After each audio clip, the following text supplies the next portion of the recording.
I wanted to touch base on a few things with regards to the immigration levels plan. As we're going into 2023, it's important that people are going in prepared, knowledgeable, and armed with enough information on how to make the immigration possible in 2023. Now, the immigration level plan, which was announced November 1st, 2022, part of the highlights involved, part of the highlights is of the plan is it has a long-term focus on economic growth with over 60% of admission in the economic class by 2025. It hopes to use new features in the express entry system to welcome newcomers with required skills and qualifications in sectors facing acute labor shortage, such as healthcare, manufacturing, building, trades, and STEM. STEM is science, technology, engineering, and maths. And that's part of the things I want to talk more about. But let me just go on to the rest.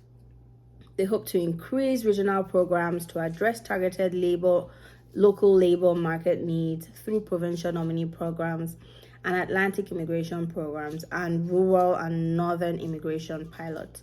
That's the other thing I want to talk about, but let's go on.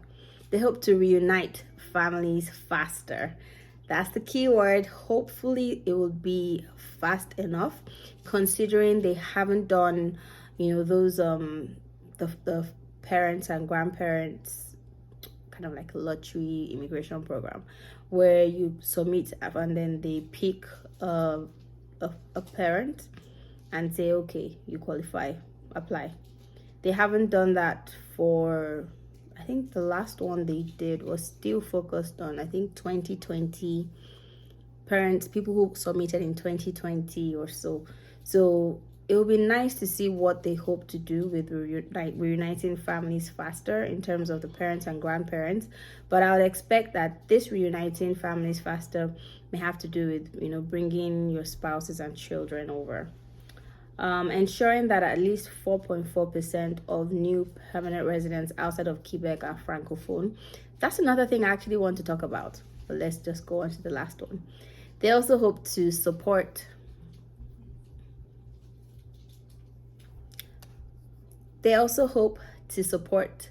global crisis by providing. They also hope to show support for global crisis by providing a safe haven for those who are facing persecution, including by expanding economic mobility pathway pilots. Okay, so like I said, there were two things, but I'll make it three key things that the immigration level plan hopes to address. And now, starting with the first one, there's going to be a focus on filling labor shortages by having draws focused on, people whose occupation is in the healthcare, manufacturing, building trades, and STEM, science, technology, engineering, and maths. It's pretty interesting that Canada is highlighting this STEM because all these things mentioned actually kind of fall in STEM category. It's pretty interesting that Canada is now realizing that, those occupations tend to be those occupations that fall in the STEM category tend to be among the things that kind of uphold an economy, right? Healthcare, manufacturing, building. Like right now we have a housing crisis. People, apart from the fact that the cost is high, there aren't even enough people to build houses, right? And that's part of why it's part of what they hope to attract more professionals in those fields. In the US, they've had this for years.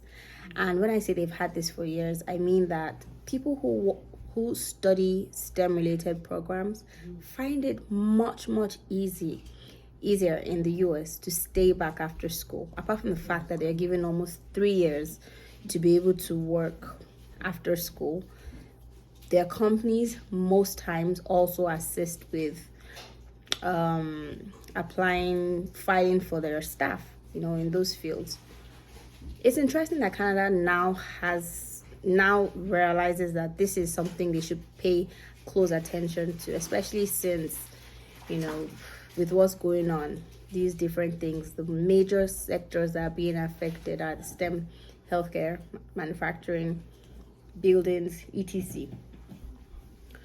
Now, what I would advise is, if you have interest in it, try to do programs that are in these fields, because it will help you to be able to get jobs in those areas, and probably also assist when it comes to. So the US has always taken advantage of encouraging students to pursue STEM programs, and we can see that it's highly encouraged by them being able to get up to 3 years post-study work visas, as opposed to if you did like a business or arts, you may not get that long, you may just get like 1 year. But what we've also seen in the US is that these students, like once they graduate, they get great jobs, and those jobs tend to file for them in most cases. Now, Canada has obviously now realized that they need to push for more STEM focused programs, occupations, to be able to, help with this economic recovery. And we're going to see more draws being targeted at those occupations: healthcare, manufacturing, building, STEM related, and all of that. The other thing I wanted to touch on was that they want to ensure at least 4.4% of the new permanent residents outside Quebec are francophone. And already we know that if you took an English test and did well, and also happened to write a French exam, you could get up to 50 points. That's something not many people are taking advantage of, but I've seen that if you do take advantage of it from now, you could definitely find yourself being you could receive an ITA, and there are other benefits. So they want to increase francophone. What do you need to do? You need to go and learn French. If you don't already know how to speak French or write French, you need to learn it, do practice exams, and write the exam, and see what do the CRS calculator to see what your points would be. And then the last thing I wanted to touch on is the other thing, that the regional programs, so the Atlantic Immigration Program, the Provincial Nominee Programs, Rural Northern Immigration Pilot. Basically, do not sleep on these programs. Each of them have various programs under it, and for example, British Columbia, if you study an environmental science related course, there's a PR pathway through their provincial nominee program. I recently also learned that there's a PR pathway through the tourism programs. So different provinces, different needs that they need to fill, and you should not sleep on these regional programs, especially since IRCC wants to increase the number of targeted the number of people that they're bringing in through those programs. So that's basically what I'm trying to say. Okay, so I hope this has been helpful, and I hope you have a lovely day. Don't forget to subscribe to the Enter Canada channel and turn on the post notification so you don't miss a post. And I look forward to seeing you again. Take care.